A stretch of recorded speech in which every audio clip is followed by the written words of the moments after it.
राधे राधे मित्रों। शास्त्रों के अनुसार जिस दिन पापनाशिनी मोक्ष प्रदायिनी सरित श्रेष्ठा एवं पुण्य सलिला माँ गंगा का पृथ्वी पर अवतरण हुआ था, वह दिन कहलाता है गंगा दशहरा, जो आता है ज्येष्ठ माह के शुक्ल पक्ष की दशमी को। मित्रों, विष्णुपदी माँ गंगा के धरती लोक पर आने का पर्व गंगा दशहरा इस साल मनाया जाएगा सोमवार को, यानी कि 1 जून को। ऐसा कहा गया है कि गंगे तव दर्शनात् मुक्ति, अर्थात निष्कपट भाव से गंगा जी के दर्शन मात्र से जीवों को कष्ट से मुक्ति मिलती है। वहीं गंगा जल के स्पर्श से स्वर्ग की प्राप्ति होती है।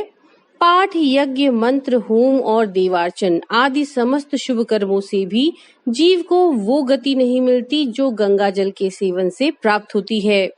माँ गंगा की महत्ता को भगवान शिव ने भी गुणगान किया था और स्कंद पुराण के अनुसार गंगा जी की महिमा का गुणगान करते हुए भगवान शिव श्री विष्णु जी से कहते हैं, हे हरि, ब्राह्मण के श्राप से भारी दुर्गति में पड़े हुए जीवों को गंगा के सिवाय दूसरा कौन स्वर्गलोक में पहुंचा सकता है, क्योंकि माँ गंगा शुद्ध विद्या स्वरूपा, इच्छा, ज्ञान एवं क्रिया रूप दैहिक, दैविक और भौतिक तापों को शमन करने वाली, धर्म, अर्थ, काम एवं मोक्ष चारों पुरुषार्थों को देने वाली शक्ति स्वरूपा है।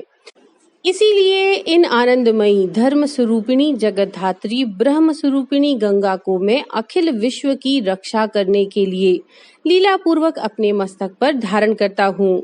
हे विष्णु, जो गंगा जी का सेवन करते हैं उसने सब तीर्थों में स्नान कर लिया, सब यज्ञों की दीक्षा ले ली और संपूर्ण व्रतों का अनुष्ठान पूरा कर लिया। कलयुग में काम, क्रोध, मद, लोभ, मत्सर, ईर्ष्या आदि अनेक विकारों का समूल नाश करने में गंगा के समान और कोई नहीं है। विधिहीन, धर्महीन, आचरणहीन मनुष्यों को भी यदि गंगा माँ का सानिध्य मिल जाए तो वे भी मोह और अज्ञान के संसार सागर से पार हो जाते हैं।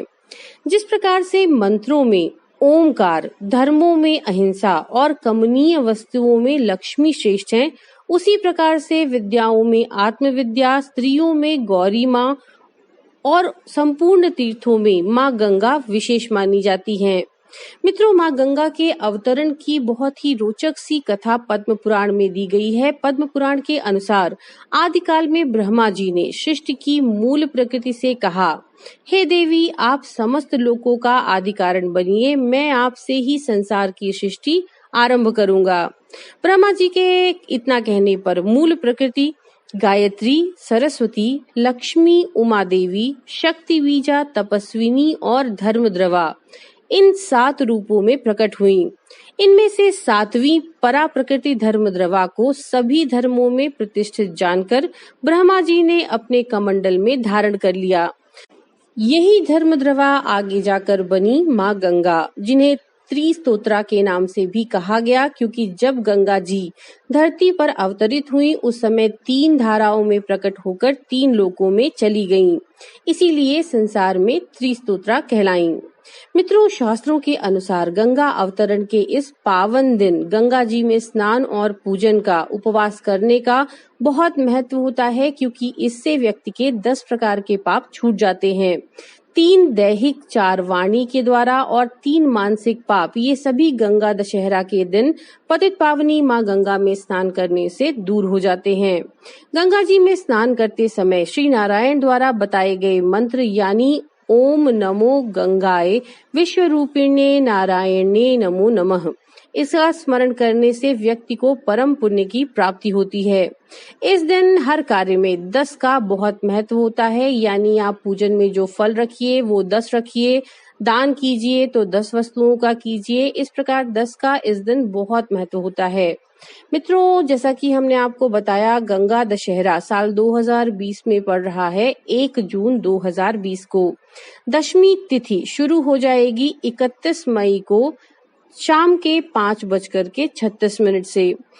दशमी तिथि समाप्त होगी 1 जून 2020 को दोपहर के 2:57 पर। हस्त नक्षत्र इस दौरान लग रहा है 1 जून को सुबह के 3:01 पर और हस्त नक्षत्र समाप्त होगा 2 जून 2020 को सुबह के 1:03 पर। व्यतिपात योग शुरू होगा 1 जून 2020 को दोपहर के 1:18 से और समाप्त होगा 2 जून 2020 को सुबह के 9:53 पर। तो ये थी गंगा दशहरा से जुड़ी हुई जानकारियां। हम आशा करते हैं ये जानकारियां आपके लिए उपयोगी होंगी। नमो नारायण।